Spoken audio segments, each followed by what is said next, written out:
Christmas पर बच्चों के लिए सबसे अच्छी खबर आई। देश में अब 15 साल से 18 साल के बच्चों को कोरोना की वैक्सीन मिलने जा रही है। पीएम मोदी ने कल राष्ट्र के नाम अपने विशेष संबोधन में इसका ऐलान किया। इसी के साथ फ्रंटलाइन वर्कर्स, हेल्थ वर्कर्स और 60 साल से ज्यादा के गंभीर बीमारी वालों को बूस्टर डोज देने का भी ऐलान कर दिया। साथियों,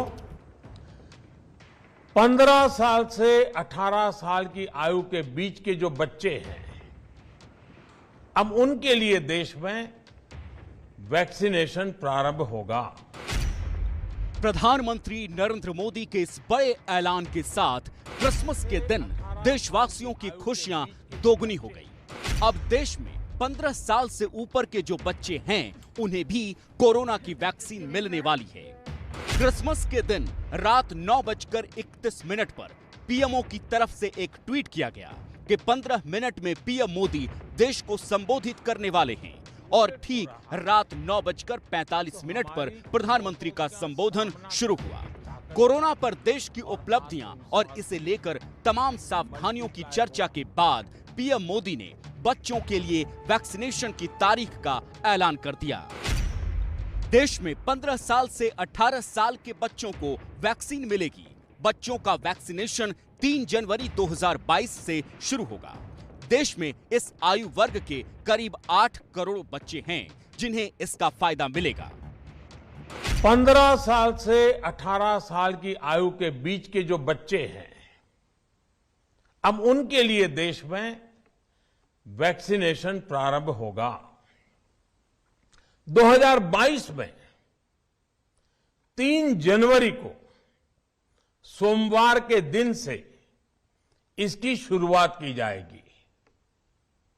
ये फैसला कोरोना के खिलाफ देश की लड़ाई को तो मजबूत करेगा ही, स्कूल कॉलेजों में जा रहे हमारे बच्चों की और उनके माता पिता की चिंता भी कम करेगा। पीएम मोदी ने सिर्फ बच्चों के लिए कोरोना वैक्सीन का ऐलान नहीं किया। उन्होंने अपने 13 मिनट के संबोधन में 3 बड़े फैसले का ऐलान किया। पहला बड़ा फैसला, 15 से 18 साल के बच्चों को वैक्सीन लगेगी। दूसरा बड़ा फैसला, स्वास्थ्य कर्मियों और फ्रंटलाइन वर्कर्स को प्रिकॉशन डोज दी जाएगी। और तीसरा बड़ा फैसला, 60 साल से ज्यादा उम्र के वो नागरिक जो गंभीर बीमारी से पीड़ित हैं, उनके लिए प्रिकॉशन डोज का विकल्प मौजूद होगा। पीएम मोदी ने अपने संबोधन में कोरोना वैक्सीन की जिस तीसरी डोज को प्रिकॉशन डोज कहा है, कई बड़े डॉक्टर्स उसे बूस्टर डोज ही मान रहे हैं। सरकार ने निर्णय लिया है कि हेल्थ केयर और फ्रंटलाइन वर्कर्स को वैक्सीन की प्रिकॉशन डोज भी प्रारंभ की जाए। इसकी शुरुआत 2022 में 10 जनवरी सोमवार के दिन से की जाएगी। 60 वर्ष से ऊपर की आयु के कोमॉर्बिडिटी वाले नागरिकों को उनके डॉक्टर की सलाह पर वैक्सीन की प्रिकॉशन डोज का विकल्प उनके लिए उपलब्ध होगा। इसका फायदा कितने लोगों को मिलेगा, अब ये समझिए। देश में 15 से 18 साल की उम्र के करीब 8 करोड़ बच्चे हैं। फ्रंटलाइन वर्कर्स और स्वास्थ्य कर्मियों की संख्या करीब 3 करोड़ है और 60 साल से ज्यादा उम्र के करीब 11 करोड़ लोग हैं। यानी कुल मिलाकर पीएम मोदी के इस ऐलान से देश में करीब 22 करोड़ लोगों को फायदा मिलने वाला है। इसी के साथ पीएम मोदी ने ओमिक्रॉन वेरिएंट को लेकर भी चिंता जताई और लोगों से अपील की है कि पैनिक होने के बजाय सतर्क रहें। तो प्रधानमंत्री नरेंद्र मोदी ने बच्चों के लिए कोरोना वैक्सीन का ऐलान तो कर दिया है, लेकिन इसे लेकर कई बातें हैं जो अभी साफ नहीं है। जैसे कि ये वैक्सीन आखिर लगेगी कैसे, कहां लगेगी और इसके लिए रजिस्ट्रेशन कैसे होगा। 15 साल से प्रधानमंत्री नरेंद्र मोदी ने बच्चों के लिए कोरोना वैक्सीन का ऐलान तो कर दिया और वैक्सीनेशन की तारीख भी बता दी। जो बच्चे हैं, अब उनके लिए देश में वैक्सीनेशन प्रारंभ होगा। लेकिन पेरेंट्स के मन में अभी भी ऐसे कई सवाल हैं जिनके जवाब मिलने बाकी हैं। सबसे बड़ा सवाल है, बच्चों की वैक्सीन कहां और कैसे लगेगी। इसे लेकर सरकार की तरफ से अभी तक कुछ भी नहीं बताया गया है। हालांकि इंडियन मेडिकल एसोसिएशन के अध्यक्ष का कहना है कि बच्चों के वैक्सीनेशन में बाल रोग विशेषज्ञों का इस्तेमाल होना चाहिए। So I have written to the Prime Minister that the public-private partnership should be enforced. The pediatricians and the family physicians across the country should be utilized in this mission of vaccinating the children. दूसरा सवाल है, vaccine मुफ्त होगी या पैसे देने पड़ेंगे? बच्चों का कोरोना वैक्सीनेशन एक हफ्ते के भीतर शुरू होने वाला है, लेकिन ये अभी साफ नहीं है कि ये वैक्सीन मुफ्त होगी या इसके लिए पैसे देने होंगे। अगर पैसे देने हुए तो कीमत कितनी होगी, इसे लेकर भी कोई जानकारी नहीं दी गई है। तीसरा सवाल है, बच्चों को कौन सी वैक्सीन दी जाएगी? इसे लेकर भी सरकार की तरफ से कोई सूचना सामने नहीं आई है। हालांकि डीसीजीआई ने एक दिन पहले 12 से 18 साल के बच्चों के लिए कोवैक्सीन के इमरजेंसी इस्तेमाल की मंजूरी दी है।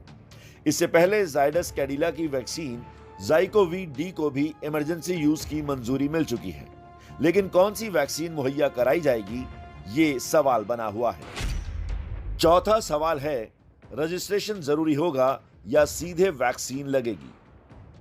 जब देश में वयस्कों का कोरोना वैक्सीनेशन शुरू हुआ था तो कोविन पोर्टल पर रजिस्ट्रेशन करना होता था, फिर स्लॉट भी बुक करना होता था, लेकिन बच्चों के लिए क्या करना होगा, इसकी जानकारी अभी तक सामने नहीं आई है। All pediatricians should be allowed to vaccinate these children in their clinic if we want to expedite. पांचवा सवाल है, रजिस्ट्रेशन जरूरी हुआ तो कहां करना होगा? इसे लेकर भी अभी देश की जनता को कुछ नहीं बताया गया है। माना जा रहा है कि जल्दी ही इसे लेकर तमाम जरूरी जानकारियां लोगों के सामने रखी जाएंगी। तो प्रधानमंत्री मोदी ने 15 साल से 18 साल के बच्चों के लिए कोरोना वैक्सीन का ऐलान किया, तो उधर डीसीजीआई यानी drug controller general of India ने 12 से 18 साल के बच्चों के लिए कोवैक्सीन के इमरजेंसी इस्तेमाल को मंजूरी दे दी। अगर आप भी अपने बच्चों को स्कूल भेजने को लेकर चिंतित रहते हैं तो आपके लिए राहत वाली खबर आई है। अब वो दिन दूर नहीं जब 12 साल से ऊपर के बच्चों को वैक्सीन लगाई जा सकेगी। डीसीजीआई यानी drug controller general of India ने भारत बायोटेक कंपनी के बच्चों के कोरोना टीका कोवैक्सीन के इमरजेंसी यूज की मंजूरी दे दी है। डीसीजीआई के इस मंजूरी वाले आदेश में कहा गया है कि एसईसी विशेषज्ञों की सिफारिश और मुहैया कराए गए अतिरिक्त सुरक्षा डेटा के आधार पर 12 साल से 18 साल के बच्चों के लिए वैक्सीन की परमिशन देने पर कोई एतराज नहीं है। बच्चों के लिए जायडस कैडिला की नीडल फ्री वैक्सीन ज़ाइकोवी-डी को पहले ही मंजूरी मिल चुकी है। कोवैक्सीन कंपनी का बच्चों वाला टीका देश की दूसरी वैक्सीन है जिसे इमरजेंसी यूज की मंजूरी मिली है। दुनिया में 100 से ज्यादा देशों में बच्चों का टीकाकरण किया जा रहा है। क्यूबा में 2 साल से ज्यादा उम्र के बच्चों को वैक्सीन लगाई जा रही है। अब भारत में भी जल्द ही बच्चों को वैक्सीन लगनी शुरू होगी। वहीं पीएम ने डॉक्टर्स, पुलिसकर्मी जैसे फ्रंटलाइन वर्कर्स के लिए भी वैक्सीन की प्रिकॉशन डोज का ऐलान किया है। पीएम के इस फैसले से 14 करोड़ लोगों को फायदा मिलेगा। देश में पिछले कुछ दिनों से कोरोना वैक्सीन के बूस्टर डोज की चर्चा जोर पकड़ चुकी थी। कई स्टडीज भी सामने आ रही थी जिसमें कोरोना से सुरक्षा कवच मजबूत करने के लिए बूस्टर डोज की अहमियत को जाना समझा गया। शायद यही वजह है कि दुनिया के कई देशों में कोरोना वैक्सीन की बूस्टर डोज लगनी काफी पहले से ही शुरू हो चुकी है, लेकिन भारत में अब इसका ऐलान हुआ है। पीएम मोदी ने इसे बूस्टर डोज न कहकर प्रिकॉशन डोज कहा है। वैक्सीन की प्रिकॉशन डोज का विकल्प उनके लिए उपलब्ध होगा, लेकिन डॉक्टर्स कह रहे हैं कि दोनों का मतलब एक ही है और फिलहाल ये वक्त की जरूरत है। बूस्टर डोज भी अगर देखा जाए तो जितने हेल्थ केयर वर्कर्स हैं उनको वैक्सीन जो है 10 से 11 महीने पहले लगी थी और अब समय आ गया है कि उनकी इम्यूनिटी वेन ऑफ हो रही है, तो उनको भी हम प्रोटेक्शन दे दें। दुनिया के दूसरे देशों में बूस्टर डोज की बात करें तो अमेरिका में 6 करोड़ 40 लाख, ब्रिटेन में 3 करोड़ 23 लाख, जर्मनी में 2 करोड़ 92 लाख, ब्राजील में 2 करोड़ 47 लाख और रूस में 68 लाख लोगों को वैक्सीन की बूस्टर डोज मिल चुकी है। अब सवाल यह है कि भारत में बूस्टर डोज लगाई जाएगी तो उसकी पॉलिसी क्या होगी? क्या बूस्टर डोज भी उसी वैक्सीन की लगेगी जो पहले लगवाई है, या फिर दूसरी कंपनी की वैक्सीन भी बूस्टर डोज में मिल सकती है? इसे लेकर डॉक्टरों की क्या राय है वो सुनिए। The scientific data available mix and match policy. That means one who has taken Covaxin has to take the Covishield and the one who has taken the Covishield has to take a Covaxin. Booster dose को लेकर Oxford university के researchers की जो study सामने आई है, उसके मुताबिक booster के तौर पर तीसरी खुराक लगने के बाद लोगों में एंटीबॉडी तेजी से बढ़ गई। लेकिन WHO यानी विश्व स्वास्थ्य संगठन के प्रमुख टेड्रोस अधनोम घेब्रेयेसस ने बूस्टर डोज को सही नहीं माना। उनका कहना है कि ब्लैंकेट बूस्टर डोज से ये महामारी थमेगी नहीं, बल्कि लंबे वक्त तक चलेगी।